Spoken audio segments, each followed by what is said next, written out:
ಇವತ್ತಿನ ವಿಶೇಷ ಮಾವಿನಕಾಯಿ ಟೊಮೆಟೊ ಹಣ್ಣಿನ ಚಟ್ನಿ. ಈ ಸೀಸನ್ನಲ್ಲಿ ಮಿಸ್ ಮಾಡ್ದೇ ಮಾಡುವಂಥ ಚಟ್ನಿ ಇದು. ಇಡ್ಲಿ, ದೋಸೆ ಜೊತೆ ಅದ್ಭುತವಾಗಿರುತ್ತೆ. ಚಪಾತಿ, ರೊಟ್ಟಿ ಜೊತೆನೂ ಎಕ್ಸಲೆಂಟ್ ಆಗಿರುತ್ತೆ. ಬಿಸಿ ಅನ್ನಕ್ಕೆ ತುಪ್ಪ ಹಾಕ್ಕೊಂಡು ಕಲಿಸ್ಕೊಂಡು ತಿಂದರೂ ಸೂಪರ್ ಆಗಿರುತ್ತೆ. ಇದನ್ನು ರುಚಿಯಾಗಿ ಹದವಾಗಿ ಮಾಡೋದು ಹೇಗೆ ಅಂತ ನೋಡೋಣ. ನಾನು ಆಶಾ, ನಿಮಗೆಲ್ಲರಿಗೂ ಅಡುಗೆ ಸಾಧನಕ್ಕೆ ಸ್ವಾಗತ. ಇವತ್ತು ಈ ಚಟ್ನಿ ಮಾಡೋದಕ್ಕೆ ಹಾಗೆಯೇ ದೋಸೆ ಹಾಕೋದಕ್ಕೆ ಅಂತ ಅಗ್ಯಾರೋ ಅವರ ನಾನ್ ಸ್ಟಿಕ್ ತವಾನ ಉಪಯೋಗಿಸ್ಕೊಳ್ತಾ ಇದ್ದೀನಿ. ಇದನ್ನು ಗ್ಯಾಸ್ ಸ್ಟವ್ನಲ್ಲೂ ಉಪಯೋಗಿಸ್ಕೋಬೋದು, ಜೊತೆಗೆ ಇಂಡಕ್ಷನ್ ಸ್ಟವ್ನಲ್ಲೂ ಸಹ ಉಪಯೋಗಿಸ್ಕೋಬೋದು. ಮೊದಲು ಈ ತವಾ ಮೇಲೆ ಒಂದು ಅರ್ಧ ಟೇಬಲ್ ಸ್ಪೂನಷ್ಟು ಎಣ್ಣೆನ ಸೇರಿಸ್ತಾ ಇದ್ದೀನಿ. ಎಣ್ಣೆನ ಸೇರಿಸಿದ ಮೇಲೆ ಇದ್ರ ಮೇಲೆ ಮಾವಿನಕಾಯಿ, ಟೊಮೆಟೊ ಹಣ್ಣನ್ನು ಹಾಕಿ ನಾವು ರೋಸ್ಟ್ ಮಾಡ್ಕೋಬೇಕಾಗುತ್ತೆ. ಮಾವಿನಕಾಯಿ ನಾವು ಏನು ಮಾಡಬೇಕು, ಈ ರೀತಿ ಅರ್ಧರ್ಧವಾಗಿ 2 ಭಾಗ ಕಟ್ ಮಾಡಿಕೊಂಡು ಅದನ್ನು ಈ ರೀತಿ ಉಲ್ಟಾ ಎಣ್ಣೆ ಮೇಲೆ ಹಾಕಿ ಲೋ ಫ್ಲೇಮಲ್ಲಿ ಬೇಯಿಸಬೇಕಾಗತ್ತೆ. ಒಂದು ಮಾವಿನಕಾಯಿ, ಅದಕ್ಕೆ ಅಂತ ಇಲ್ಲಿ 2 ಟೊಮೆಟೊ ಹಣ್ಣನ್ನು ಈ ರೀತಿ ಅರ್ಧರ್ಧ ಕಟ್ ಮಾಡಿಕೊಂಡು ಅದನ್ನು ಸಹ ಈ ರೀತಿ ಹಾಕ್ಕೊಂಡು ರೋಸ್ಟ್ ಮಾಡ್ಕೊಳ್ತಾ ಇದ್ದೀನಿ. ಒಂದು ಮಾವಿನಕಾಯಿಗೆ 2 ಟೊಮೆಟೊ ಹಣ್ಣು ಕರೆಕ್ಟ್ ಆಗಿರುತ್ತೆ. ಟೊಮೆಟೊ ಹಣ್ಣು ತುಂಬ ಹುಳಿದೆ ಅಂತಂದರೆ ಬರೀ 1 ಟೊಮೆಟೊ ಹಣ್ಣು ಹಾಕಿ, ಆಗ ಹುಳಿ ಅಂಶ ಕರೆಕ್ಟಾಗಿ ಬರುತ್ತೆ. ಇವಾಗ ಮಾವಿನಕಾಯಿ, ಟೊಮೆಟೊ ಹಣ್ಣು 2 ಹಾಕಿರೋದ್ರಿಂದ ಇಲ್ಲಿ ಖಾರನ ಸ್ವಲ್ಪ ಜಾಸ್ತಿ ಹಾಕಬೇಕಾಗುತ್ತೆ. ಹಾಗಾಗಿ 4 ಹಸಿಮೆಣಸಿಕಾಯಿನ ಸೇರಿಸ್ತಾ ಇದ್ದೀನಿ. ಹಸಿಮೆಣಸಿಕಾಯಿ ಖಾರ ಇನ್ನೂ ಜಾಸ್ತಿ ಬೇಕು ಅಂದರೆ ನೀವು ಇನ್ನೂ ಸ್ವಲ್ಪ ಜಾಸ್ತಿ ಹಸಿಮೆಣಸಿಕಾಯಿನ ಸೇರಿಸ್ಬೋದು. ಜೊತೆಗೆ ಒಂದು 10 ಬೆಳ್ಳುಳ್ಳಿನ ಹಾಕಿ ಸ್ವಲ್ಪ ಕರಿಬೇವಿನ ಎಲೆನೂ ಸಹ ಸೇರಿಸ್ತಾ ಇದ್ದೀನಿ.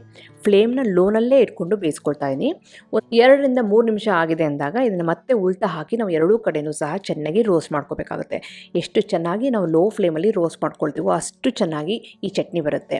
ಡೈರೆಕ್ಟಾಗಿ ಬಾಣಲಿಗೆ ಹಾಕ್ಕೊಂಡು ಚೆನ್ನಾಗಿ ಹುರ್ಕೋಬೋದು.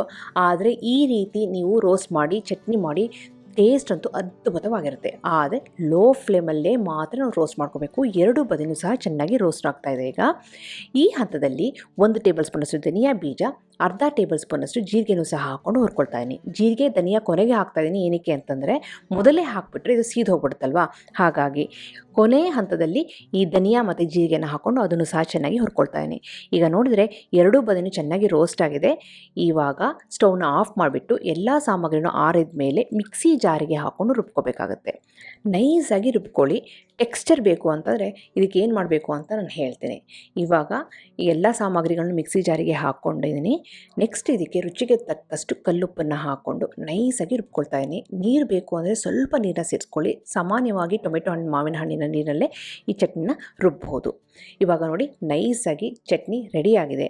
ಲಾಸ್ಟಿಗೆ ನಾನಿಲ್ಲಿ 2 ಈರುಳ್ಳಿನ ದಪ್ಪವಾಗಿ ಕಟ್ ಮಾಡಿಕೊಂಡು ಮಿಕ್ಸಿ ಜಾರ್ಗೆ ಹಾಕಿ ಅದನ್ನು ಸಹ ತರ್ತರಿಯಾಗಿ ಇಲ್ಲಿ ಪೇಸ್ಟ್ ಮಾಡ್ಕೊಂಡಿದ್ದೀನಿ. ಈ ರೀತಿ ಮಾಡೋದ್ರಿಂದ ಚಟ್ನಿ ತಿನ್ನಬೇಕಾದ್ರೆ ಹಸಿ ಈರುಳ್ಳಿ ಬಾಯಿಗೆ ತರ್ತರಿಯಾಗಿ ಸಿಗಬೇಕಾದ್ರೆ ತುಂಬನೇ ಅದ್ಭುತವಾಗಿರುತ್ತೆ. ಕೊನೆ ಸ್ಟೆಪ್ಪಾಗಿ ಇಲ್ಲಿ ಒಂದು ಸಿಂಪಲ್ಲಾಗಿ ಒಗ್ಗರಣೆ ರೆಡಿ ಮಾಡ್ಕೊಳ್ತಾ ಇದ್ದೀನಿ. ಅರ್ಧ ಟೇಬಲ್ ಸ್ಪೂನಷ್ಟು ಎಣ್ಣೆ, ಅದಕ್ಕೆ ಸ್ವಲ್ಪ ಸಾಸಿವೆ, ಉದ್ದಿನಬೇಳೆ, ಕೆಂಪು ಮೆಣಸಿನಕಾಯಿನ ಹಾಕ್ಕೊಂಡು ಒಗ್ಗರಣೆ ರೆಡಿ ಮಾಡಿಕೊಂಡು ಲಾಸ್ಟಿಗೆ ಇಲ್ಲಿ ಸ್ವಲ್ಪ ಧಾರಾಳವಾಗಿ ಕರಿಬೇವಿನ ಎಣ್ಣೆನ ಹಾಕಿದರೆ ಸಿಂಪಲ್ಲಾಗಿರೋ ಅಂಥ ಒಗ್ಗರಣೆ ರೆಡಿಯಾಗಿದೆ. ಈ ಒಗ್ಗರಣೆನ ನಾವು ರುಬ್ಕೊಂಡಂಥ ಚಟ್ನಿ ಮೇಲೆ ಹಾಕಿ ಮಿಕ್ಸ್ ಮಾಡಿದರೆ ಅದ್ಭುತವಾದಂಥ ಮಾವಿನಕಾಯಿ ಟೊಮೆಟೊ ಹಣ್ಣಿನ ಚಟ್ನಿ ರೆಡಿ. ತುಂಬ ಸಿಂಪಲ್ಲಾಗಿ ಮಾಡಬಹುದು. ಇಡ್ಲಿ, ದೋಸೆಗಂತೂ ಎಕ್ಸಲೆಂಟ್ ಕಾಂಬಿನೇಷನ್ನು. ಈ ಮಾವಿನಕಾಯಿ ಸೀಸನಲ್ಲಿ ಮಿಸ್ ಮಾಡ್ದೇ ಈ ರೀತಿ ಚಟ್ನಿ ಮಾಡಿ ಕೊಡಿ. 3 ದೋಸೆ ತಿನ್ನೋರು 4 ದೋಸೆ ತಿನ್ನೋದಂತೂ ಗ್ಯಾರಂಟಿ, ಅಷ್ಟು ಅದ್ಭುತವಾಗಿರುತ್ತೆ. ಇವತ್ತು ನಾನು ಪೇಪರ್ ರೋಸ್ಟ್ ದೋಸೆ ಮಾಡಿದ್ದೀನಿ. ಅದ್ರ ಜೊತೆ ಈ ಚಟ್ನಿ ಬಾಯಲ್ಲಿ ನೀರು ಬರ್ಸೋದಂತೂ ಗ್ಯಾರಂಟಿ. ನಿಮಗೆಲ್ಲ ಈ ರೆಸಿಪಿ ಇಷ್ಟ ಆಗಿದೆ ಅಂತ ಅಂದ್ಕೊಂಡಿದ್ದೀನಿ. ಖಂಡಿತವಾಗ್ಲೂ ಟ್ರೈ ಮಾಡಿ ಹೇಗೆ ಬಂತು ಅಂತ ನಾನು ಕಮೆಂಟ್ ಸೆಕ್ಷನ್ ದಯವಿಟ್ಟು ತಿಳಿಸಿ.